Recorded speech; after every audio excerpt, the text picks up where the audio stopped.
So ayan, good afternoon mga kapinya.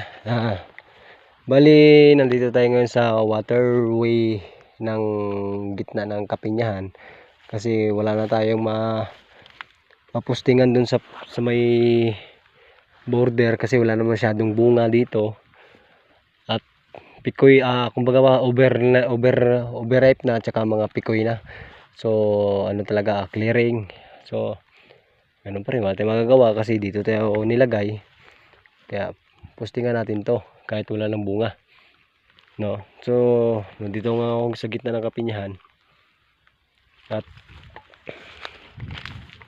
ayun yung ginawa kong scout payag-payag.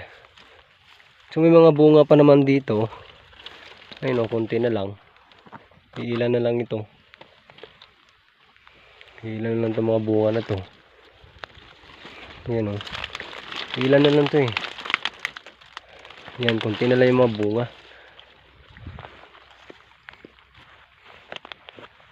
So umuulan kasi. Yan, dinig nyo naman umuulan na. Kaya dito lang ako, hindi ako makapaglagay ng magandang pwesto. Kaya dito na lang ako sa motor mag-uupo hanggang alas 11 o alas 12. Yan. So ngayon okay pa yung paningin kasi medyo maliwanag pa. Mamaya madilim na to. So hanggang dito lang mga kapinya, at sana huwag kayong magsawang sumuporta sa akin, mag-follow, like and share, at baka merong maraming stars dyan o mamahagi naman kayo ng reward stars para makatikim din tayo. At saka ipagpatuloy natin tong account natin kasi inaiwan ko ito kasi yun nga sa restricted.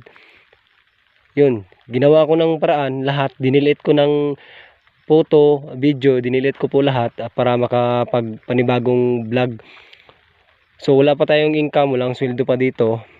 Kailangan pa natin kunin yung 60 minutes viewers. Kailangan makuha din natin para gaganahan din tayo mag-vlog.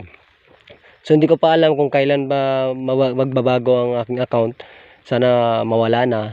Yung pagkaalam ko, every 3 months yata bago mawala yung restricted. Kasi lahat ng mga video ko, dinilit ko lahat.